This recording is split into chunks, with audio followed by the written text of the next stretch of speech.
ഇന്ന് നമ്മൾ ഡിസ്കസ് ചെയ്യാൻ പോകുന്നത് ഈഫ് സ്റ്റേറ്റ്മെൻറ്റ്സിനെ കുറിച്ചാണ്.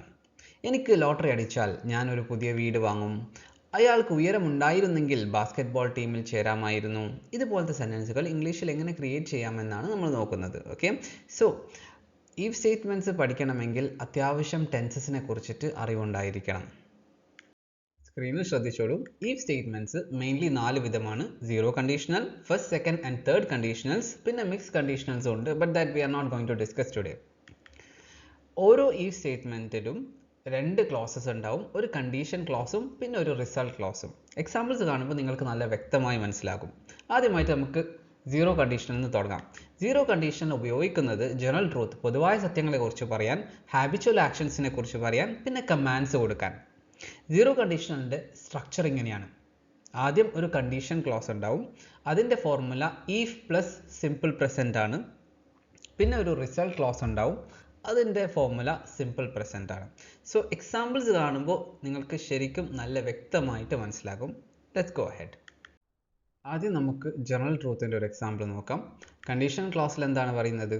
If ice melts, okay, ice melt ആവുകയാണെങ്കിൽ ഇറ്റ് ബിക്കംസ് വാട്ടർ, അത് വെള്ളമാകും. സോ ഇതൊരു പൊതുവായ സത്യമാണ്. ഇതിൻ്റെ ഫോർമുല എങ്ങനെയാണ്? ഈഫ് കഴിഞ്ഞിട്ട് സിമ്പിൾ പ്രസൻ്റ് ആണ് കണ്ടീഷൻ ക്ലോസിലുള്ളത്, റിസൾട്ട് ക്ലോസിൽ സിമ്പിൾ പ്രസൻറ്റ് മാത്രമാണ്. സോ ആദ്യം നമ്മളൊരു കണ്ടീഷൻ വെക്കും. എന്താണ്?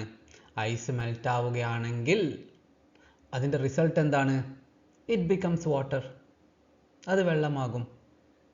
നമുക്ക് ഇതിനൊരു എക്സാമ്പിളും കൂടെ കാണാം. ഇവിടെ കണ്ടീഷൻ ക്ലോസിൽ എന്താണ് കൊടുത്തിട്ടുള്ളത്?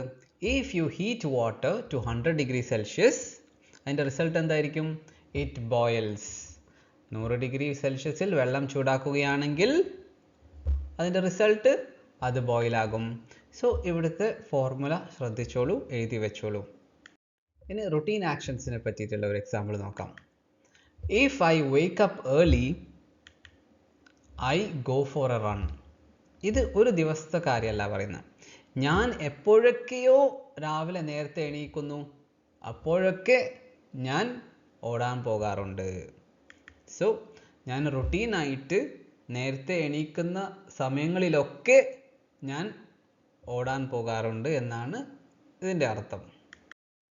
നിങ്ങളുടെ ഗസ്റ്റിന് നിങ്ങൾ കോഫി ഓഫർ ചെയ്തു.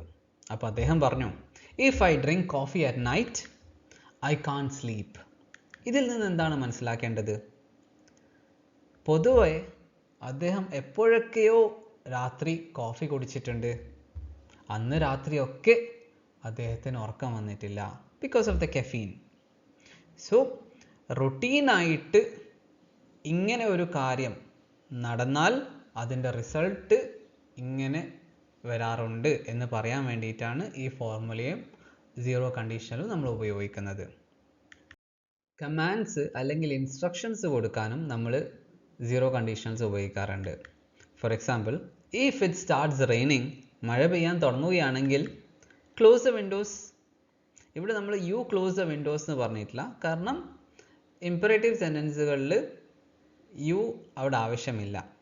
ഓക്കെ, സോ ഇതിൻ്റെ ഫോർമുല കണ്ടീഷനിൽ ഈഫ് പ്ലസ് സിമ്പിൾ പ്രസൻറ്റും അതിൻ്റെ റിസൾട്ടിൽ സിമ്പിൾ പ്രസൻറ്റുമാണ് വേണ്ടത്. ഓക്കെ, അടുത്തൊരു എക്സാമ്പിൾ നോക്കാം. If the phone rings, phone ring ചെയ്യുകയാണെങ്കിൽ ആൻസർ ഇറ്റ്. ഓക്കെ, ഇവിടെയും നമ്മൾ യു ആൻസർ ഇറ്റ് എന്ന് പറഞ്ഞിട്ടില്ല, because it's an imperative sentence. Okay, so if plus simple present ആണ് കണ്ടീഷൻ്റെ ഫോർമുല, റിസൾട്ടിൽ സിമ്പിൾ പ്രസൻറ്റും. ഓക്കെ, ഫസ്റ്റ് കണ്ടീഷണൽ എന്തിനാണ് ഉപയോഗിക്കുന്നത്? ഫ്യൂച്ചർ പോസിബിലിറ്റി, ഭാവി സാധ്യതകളെ കുറിച്ച് പറയാൻ. ഓക്കെ, എക്സാമ്പിൾ കാണുമ്പോൾ നല്ല വ്യക്തമായി മനസ്സിലാകും. ഇതിൻ്റെ ഫോർമുല കണ്ടീഷൻ ക്ലോസിൽ ഈഫ് പ്ലസ് സിമ്പിൾ പ്രസൻ്റ് ആണ്, റിസൾട്ട് ക്ലോസിൽ വിൽ പ്ലസ് V1 ഫോം ആണ്. Okay, so let's look at the examples. Merin പഠിച്ചുകൊണ്ടിരിക്കുമ്പോൾ മദർ അടുത്ത് വന്ന് പറയുന്നു, if you study well you will pass the test.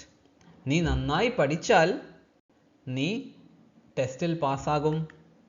ഇവിടുത്തെ ഫോർമുല നോക്കിക്കോളൂ. കണ്ടീഷൻ ക്ലോസിൽ ഈഫ് പ്ലസ് സിമ്പിൾ പ്രസൻ്റ് ആണ്, റിസൾട്ട് ക്ലോസിൽ വിൽ പ്ലസ് V1 ഫോം ആണ്. ഇവിടെ പറയുന്നത് ഇപ്പോൾ നീ നന്നായി പഠിച്ചാൽ ഇനി ഫ്യൂച്ചറിൽ വരാൻ പോകുന്ന ടെസ്റ്റ് നീ പാസ്സാകും. അപ്പോൾ ഫ്യൂച്ചറത്തെ ഒരു പോസിബിലിറ്റിയെ കുറിച്ച് പറയാനാണ് നമ്മൾ ഫസ്റ്റ് കണ്ടീഷണൽ ഉപയോഗിക്കുന്നത്. ഫസ്റ്റ് കണ്ടീഷൻ ഉപയോഗിച്ചിട്ട് വേറൊരു എക്സാമ്പിൾ നോക്കാം. ജോസഫ് പറയാണ്, if I win the lottery, ഞാൻ ലോട്ടറി വിൻ ചെയ്യുകയാണെങ്കിൽ I will buy A car, ഞാനൊരു കാർ വാങ്ങും. അപ്പോൾ ഫ്യൂച്ചറത്തെ ഒരു പോസിബിലിറ്റിനെ കുറിച്ചാണ് പറയുന്നത്. ഫസ്റ്റ് കണ്ടീഷനിൽ നമ്മൾ വില്ല് മാത്രമല്ല ഉപയോഗിക്കുക, നമ്മൾക്ക് മേ, മൈറ്റ്, ക്യാൻ, ഷുഡ് ഒക്കെ ഉപയോഗിക്കാം. For example, if I am late for work again I might lose my job, ഞാൻ ഇനിയും ജോലിക്ക് വൈകി ചെന്നാൽ എനിക്ക് എൻ്റെ ജോലി നഷ്ടപ്പെട്ടേക്കാം. ഓക്കെ, അത്ര ഷുവർട്ടി ഇല്ല, പോസിബിലിറ്റി കുറച്ച് കുറവാണ് അത് സംഭവിക്കാൻ.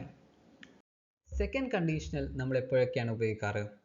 അൺലൈക്ലി സിറ്റുവേഷൻസ്, സാധ്യതയില്ലാത്ത, നടക്കാൻ സാധ്യതയില്ലാത്ത സിറ്റുവേഷനുകളിൽ, ഇമാജിനേറ്റീവ്, സാങ്കല്പിക സിറ്റുവേഷനുകളിൽ, ഇംപോസിബിൾ, അസാധ്യമായ സിറ്റുവേഷനുകളിലാണ് നമ്മൾ സെക്കൻഡ് കണ്ടീഷണൽ ഉപയോഗിക്കാറ്. അതിൻ്റെ ഫോർമാറ്റ് കണ്ടീഷൻ ക്ലോസിൽ ഈഫ് പ്ലസ് പാസ്റ്റ് സിമ്പിൾ ആണ്, റിസൾട്ട് ക്ലോസിൽ വുഡ് പ്ലസ് V1 ഫോം ആണ്. When you see the example you will understand better. ഇനി അൺലൈക്ലി അല്ലെങ്കിൽ നടക്കാൻ സാധ്യതയില്ലാത്ത ഒരു സിറ്റുവേഷൻ്റെ എക്സാമ്പിൾ നോക്കാം. ജോണിക്ക് നാളെ സ്കൂളിൽ എക്സാം ആണ്, പക്ഷേ അവൻ പഠിക്കാതെ സമയം മൊത്തം TV നോക്കി കളയുകയാണ്. അപ്പോൾ ജോണിൻ്റെ മദർ അടുത്ത് വന്ന് പറയുന്നു, if you studied you would pass the test. ഇവിടുത്തെ ഫോർമുല നോക്കൂ, if plus past simple condition ക്ലോസിൽ, റിസൾട്ട് ക്ലോസിൽ എന്താണ്? Would plus V1 form. ഇവിടെ കണ്ടീഷൻ ക്ലോസിൽ പാസ്റ്റ് സിമ്പിൾ ആണ് കൊടുത്തിട്ടുള്ളത് എന്ന് വെച്ച് ഇത് പാസ്റ്റിലത്തെ കാര്യമാണോ പറയുന്നത്? അല്ല, ഇത് പ്രസൻറ്റിലത്തെ കാര്യമാണ്. അവൻ ഇപ്പോഴാണ് പഠിക്കാത്തത്, അവൻ ഇപ്പോഴാണ് TV നോക്കിയിട്ട് സമയം കളയുന്നത്. നമ്മൾ നടക്കാൻ സാധ്യതയില്ലാത്ത അൺലൈക്ലി സിറ്റുവേഷൻസിനെ കുറിച്ചിട്ട് പറയുമ്പോൾ ഈ ഫോർമുലയാണ് നമ്മൾ ഉപയോഗിക്കേണ്ടത്. Okay, if plus simple past. Okay, if you studied you would pass the test. അടുത്തതായി ഇമാജിനേറ്റീവ് അഥവാ സാങ്കല്പിക സിറ്റുവേഷനെ കുറിച്ച് പറയാം. നിങ്ങൾ ഓഫീസിൽ വളരെ വിഷമത്തോടെ ഇരിക്കുകയാണ്, ബോസിൻ്റെ ഹരാസ്മെൻറ്റ് സഹിക്കാൻ കഴിയുന്നില്ല. അപ്പോൾ നിങ്ങളെ കൊളീഗ്, സഹപ്രവർത്തകൻ നിങ്ങളുടെ അടുത്ത് വന്ന് പറയാണ്, ഇഫ് ഐ വേ യു, നിൻ്റെ സ്ഥാനത്ത് ഞാനായിരുന്നെങ്കിൽ I would quit my job. ഇതൊരു സാങ്കല്പികം ഇമാജിനേറ്റീവായ സിറ്റുവേഷൻ ആണ് അല്ലേ? ഞാൻ നിൻ്റെ സ്ഥാനത്ത് ഞാനായിരുന്നെങ്കിൽ എന്ന്. സോ നിങ്ങൾ വേറൊരു കാര്യം ഇവിടെ ശ്രദ്ധിച്ചോ, ഐക്ക് ശേഷം പാസ്റ്റ് സിമ്പിളിൽ വാസ് അല്ല വേറാണ് വന്നിരിക്കുന്നത്. അപ്പോൾ ഇമാജിനേറ്റീവ് സിറ്റുവേഷനുകളിൽ നമ്മൾ ഐക്ക് ശേഷം വേറാണ് ഉപയോഗിക്കുക. Okay, so the formula is imaginative, സാങ്കല്പികമായ കാര്യങ്ങൾ ഈഫ് ഉപയോഗിച്ച് പറയുമ്പോൾ കണ്ടീഷൻ ക്ലോസിൽ if plus past simple, result ക്ലോസിൽ would plus V1 form. Okay, അടുത്തത് ഇമ്പോസിബിൾ അഥവാ അസാധ്യമായ സിറ്റുവേഷനെ കുറിച്ച് പറയാം. എന്താണ്? If I could fly, okay, I would travel the world without a plane. എനിക്ക് പറക്കാൻ കഴിയുമായിരുന്നെങ്കിൽ ഞാൻ പ്ലെയിൻ ഇല്ലാതെ, എയറോപ്ലെയിൻ ഇല്ലാതെ ലോകം മൊത്തം കറങ്ങുമായിരുന്നു, ട്രാവൽ ചെയ്യുമായിരുന്നു. സോ ഇതിൻ്റെ അസാധ്യമായ കാര്യങ്ങൾ ഈഫ് ക്ലോസ് വെച്ച് പറയേണ്ട ഫോർമുല എന്താണ്? If plus past simple, condition ക്ലോസിൽ, റിസൾട്ട് ക്ലോസിൽ would plus V1 form. Very simple, right? അടുത്തതായി നമ്മുടെ തേർഡ് കണ്ടീഷണലാണ്. Okay, third conditional hypothetical condition and result oriented പാസ്റ്റിനെ കുറിച്ച് പറയാനാണ്. ഓക്കെ, ഇത് നമ്മൾ എക്സാമ്പിൾസ് ഉപയോഗിച്ചിട്ട് പറയുമ്പോൾ നിങ്ങൾക്ക് പെട്ടെന്ന് മനസ്സിലാവും. Okay, so let's look at the example. ഇതിൻ്റെ formula if plus past perfect, condition ക്ലോസിൽ, റിസൾട്ട് ക്ലോസിൽ would have plus V3. See, ഇത് ഈ ടെൻസസ് ഒക്കെ അത്യാവശ്യം അറിയുന്ന ആൾക്കാർക്കാണ് ഇത് പെട്ടെന്ന് മനസ്സിലാവുക. Okay, so let's look at the example. Johnny സ്കൂളിൽ നിന്ന് വളരെ വിഷമത്തോടെ വരികയാണ്, എക്സാമിലൊക്കെ വളരെ കുറഞ്ഞ മാർക്കാണ് കിട്ടിയത്. അപ്പോൾ ജോണീൻ്റെ മദർ വന്നിട്ട് ജോണിയോട് പറയുന്നു, if you had studied harder, if you had studied harder, past perfect ആണ്, you would have passed the exam. നീ നന്നായി പഠിച്ചിരുന്നുവെങ്കിൽ നീ എക്സാമിൽ പാസ്സാകുമായിരുന്നു. അപ്പോൾ പാസ്റ്റിലത്തെ ഒരു ഹൈപ്പോത്തറ്റിക്കൽ സാങ്കല്പികമായ സിറ്റുവേഷനെ കുറിച്ചാണ് പറയുന്നത്. ഓക്കെ, പാസ്റ്റിൽ നീ നന്നായി പഠിച്ചിരുന്നുവെങ്കിൽ നീ പാസ്സാകുമായിരുന്നു. ഓക്കെ, വേറൊരു എക്സാമ്പിൾ നോക്കാം. Okay, let's look at another example. See, ജോണീൻ്റെ ഫാദർ ജോസഫ് ഇങ്ങനെ വീട്ടിലിരിക്കുകയാണ്. സൺഡേ ആണ്. ജോണീൻ്റെ ഫാദറായ ജോസഫിൻ്റെ ബെസ്റ്റ് ഫ്രണ്ടിൻ്റെ കല്യാണമാണ്. പക്ഷേ ജോസഫ് കല്യാണത്തിന് പോയിക്കില്ല. അപ്പോൾ ഭാര്യ വന്ന് ചോദിച്ചു, എന്തുകൊണ്ട് നിങ്ങൾ കല്യാണത്തിന് പോയിക്കില്ല?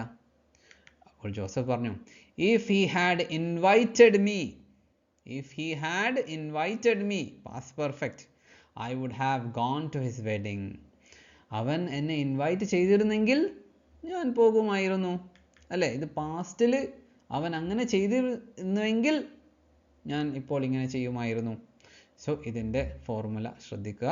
ഓക്കെ, സോ ഫൈനലി നമ്മൾ ഇന്ന് 4 കണ്ടീഷണൽസിനെ കുറിച്ചാണ് പഠിച്ചത്.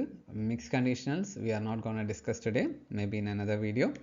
അവസാനമായി ഞാൻ പറയട്ടെ, നമ്മൾ ഇതുവരെ ഇങ്ങനെയാണ് സെൻറ്റൻസ് എഴുതിയത്. ഇഫ് ഐസ് മെൽസ്, ഒരു കോമ ഇട്ടു, ഇറ്റ് ബിക്കംസ് വാട്ടർ. നമ്മൾക്കിത് നേരെ തിരിച്ചും എഴുതാം. Ice becomes water if it melts. അപ്പോൾ അവിടെ ഒരു കോമ ഉണ്ടാവത്തില്ല. Okay, so that's all. Show your support, subscribe and comment and like. That's all. Thank you.